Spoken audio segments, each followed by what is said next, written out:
another edition of the Stateline Sports Reporters Podcast. I am Cole Johnson, and this week has been a doozy. Not only are we in the midst of several local teams in their quest towards a state championship in high school hoops on both sides of the state line, it is now Southern Conference tournament time as both ETSU men's and women's teams have a chance to cut down the nets and make their way to the big dance. Now, Heather Williams got a chance to catch up with ETSU women head coach Brenda Mock-Brown earlier in the week. And next up, the fiery man on the sideline for the men's squad in his first season, Brooks Savage. Savage has a history at ETSU, was an assistant for several years, has seen some of the best years ETSU basketball has seen, including that 30-win season back in 2020.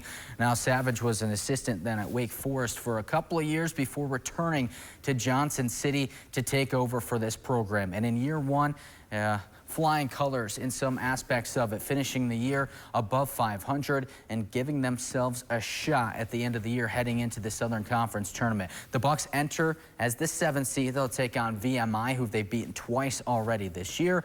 And just a little bit in a note here, if you look at it this way, magic happens in March, and that's what we're hoping for. ETSU, the 7th seed, 3 of the last 4 seasons, the 7th seed has gotten to the title game. Could that be the case for the Buccaneers here this year as well? Now, Savage knows that this is a year he doesn't like to talk about how and up this tournament as much as possible. There's no pressure. This is just playing basketball like they have done all year, and they're playing their best basketball right now, winning 3 of the last 4 games heading into the Southern Conference tournament. This year's been a mix of up and downs. They had a good non-conference slate, ran into some trouble in January, lost Karan Boyd for a little bit, but like I said, they are playing probably their best basketball of the season right now as they head to Asheville. So without further ado, let's get to our talk with Brooks. All right, so now I'm joined by ETSU men's head coach Brooks Savage. Brooks, good to see you, man. Again. Good to see you. Big in a couple of days, SoCon tournament. Yep. How are you feeling going in?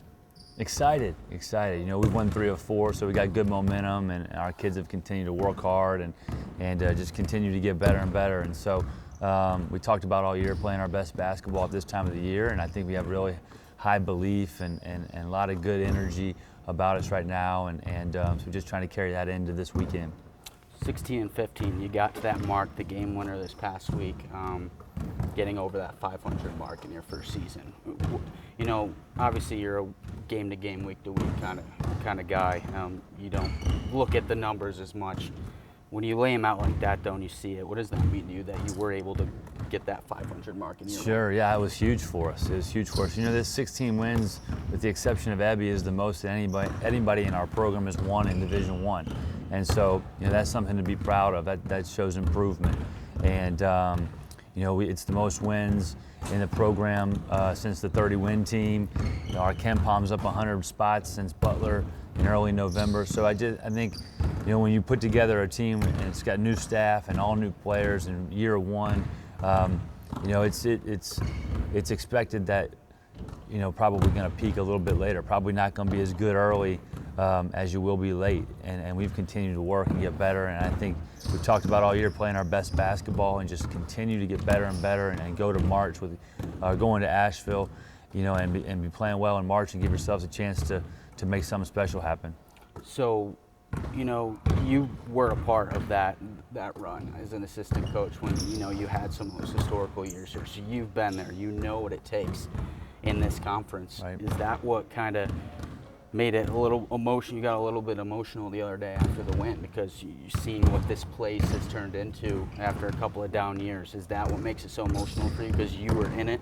I just think I'm mostly proud of our players and our program and our coaches and our fans. I mean, that's what, when I think of ETSU, that's what I think of. This Freedom Hall packed, great crowd, intense games that matter in March, and you know, that's what you love about the sport. We're really proud of our players. Just they didn't flinch. They had great resolve all year long, and they deserved to have a win like that to go out for the seniors. And you know, I just think that they just handled adversity all year long, just with great toughness. And so for them to be able to persevere and be able to have that moment. I think it was just special for them, and that's what I envisioned coming back here, of getting this place rocking and getting the energy back in the building, and so that was just kind of a culmination of a lot of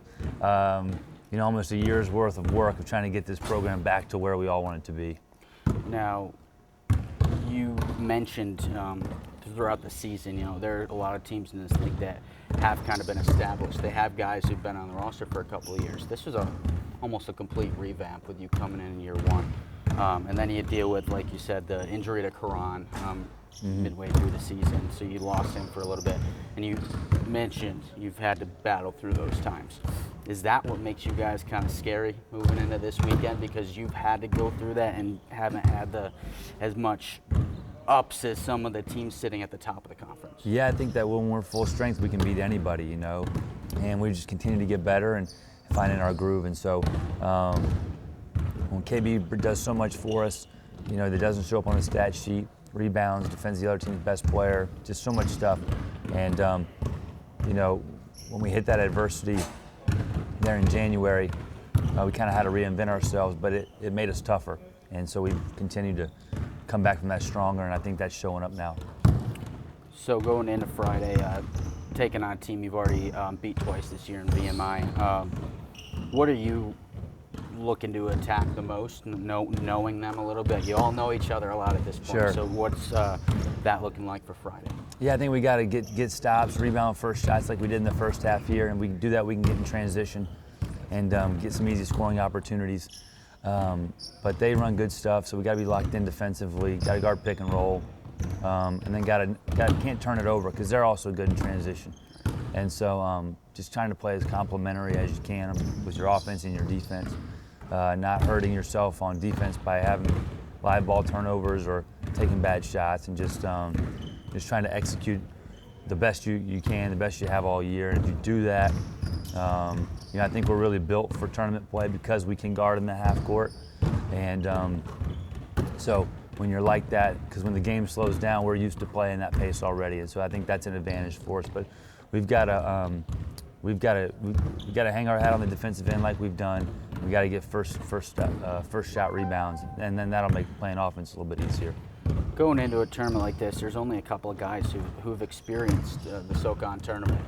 Is the messaging any different to the guys that have been here, like the way that you want them to go and leading the way, as opposed to some of the incoming freshmen, some of the guys who haven't been on this stage in Asheville before? Is that different, or is it kind of similar? In my experience, I think the bigger deal that you make of this, the worse it is. I've worked for some coaches who do all this extra stuff around conference tournament playtime, and it's everybody is well aware of what's at stake, what time of year it is, what's on the line. I don't think it really even needs to be talked about, to be honest with you. Everybody knows. I mean, this is about just us doing what we do, being us, but doing it to the best of our ability and having our best efforts and competing just a little bit harder, playing a little bit harder, being a little bit more connected, just doing everything that we do that we believe in a little bit better. And so these guys are really mature. They know what's at stake, and we'll just try to take them one at a time and just start clipping them off one by one, but focusing on first things first. And so just I don't get into just some of that stuff. People have themes and different stuff and all these big speeches. It's not me really, and we're just going to be who we've been and try to be the best that we've been all year at it. What was the moment in the season,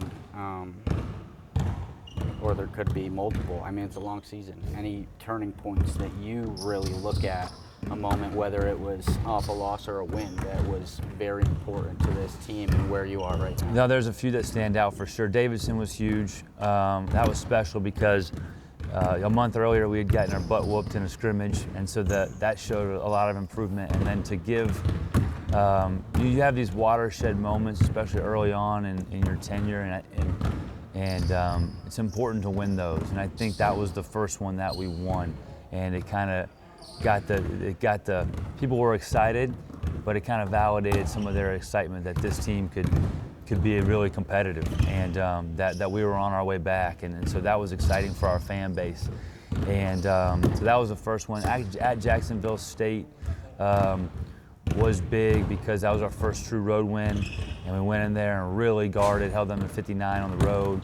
You know, Tennessee Tech was we found a way to win it at the end in here as well. And then when we went on the road at East Carolina, that was huge. That was kind of a stamp, for ourselves, at least internally, that okay, we can beat anybody that's on our schedule. And so that was a real confidence boost for us. And we were rocking in the month of December, and faced some adversity, but stuck together through it. And I think that all that ending with the win on Saturday was just proof that you can't ever get tired of doing the right things. You stay true to who you are, hardest playing, best condition, most connected, toughest team. It's about being the best team. And when you do those things and then you have success, it really helps solidify the things that you've been trying to get them to believe in your culture, and it really propels you forward when they have success, sticking to those things that you believe in. You mentioned that Davidson game, party buck shirt, that celebration after. Yep. I'll never forget that. Just my first season here covering you guys, your first season. I noticed a fire early on in you. Is that something that you bring as a coach, that you want to make sure you bring every single day? Is that, the way you act on the sideline, it's just, it's a lot of fun to see. Yeah, I think the challenging thing for this year for our team, a little bit for me in coaching them, was we have to be tough, but there's a fine line between having that edge and bringing that fire. And if you do it too much, you can snap them and kind of take their joy from them a little bit. And so there's a fine line to that. And I try to bring what I like to call a joyous intensity. Like the fun for me is in the competition and the unity of the team. And so when I try to bring that every day. I try to that chip on my shoulder, that chip on our shoulder as a staff, try to instill that in them and get them to play with a little bit angry, a little bit with that edge, with that ETSU tough mindset. And so trying to instill that in them, because that's what you have to have to win. And so trying to kind of impose that on them at times. And so it's just who I am. I started as a manager at the very bottom. And so, there's only one way I know how to be successful, and that's to work hard and do the right things and stay committed to who you are and be about the team. And so that's who I am, and that's who I want us to be. And so just trying to have them take on that personality as a team. Favorite basketball influence growing up? Oh man, I had a lot of great coaches growing up. Probably just my dad. He taught me how to play, the fundamentals of it. He wasn't like a coach per se, but he was my coach. And my high school coach, most certainly, going to those camps in the summer and watching those games. And but my dad, exposed me to a lot of stuff. We would watch college basketball games on TV. He would take me to college basketball games, the NCAA tournament, the bracket every year. So he really had a huge influence on me and helped me fall in love with the game at an early age. Favorite sports movie? Blue Chips. Awesome. And then just lastly for you, man, in the next few days. But I'm not going to punt the ball like Pete Bell does. Maybe. Okay. I don't intend to. Okay. Looking for improvement over there. So just lastly for you, man, whether by the end of the weekend, this is the end of the road for this year, or you guys are cutting down the net and going to the NCAA tournament, what would that mean to you, and what is something that you look at as a staple in year one for you, and what it's going to look like moving forward? Yeah, it's a great question. That's the goal for any team starting the season, is to win a championship, and that's still a goal for us. Anything can happen in March. Anything can happen. 3 of the last 4 years, the 7 seeds played in the championship game, so you never know. This team's certainly capable of beating anybody, and that'd be really special any year of your career. But we're gonna get back there, whether it's this year or sometime in the future. But excuse me. I think it's important that we laid our foundation this year. We got our culture, we got our edge back, and that ETSU way of playing, gritty and together and hard playing, and then that sort of stuff.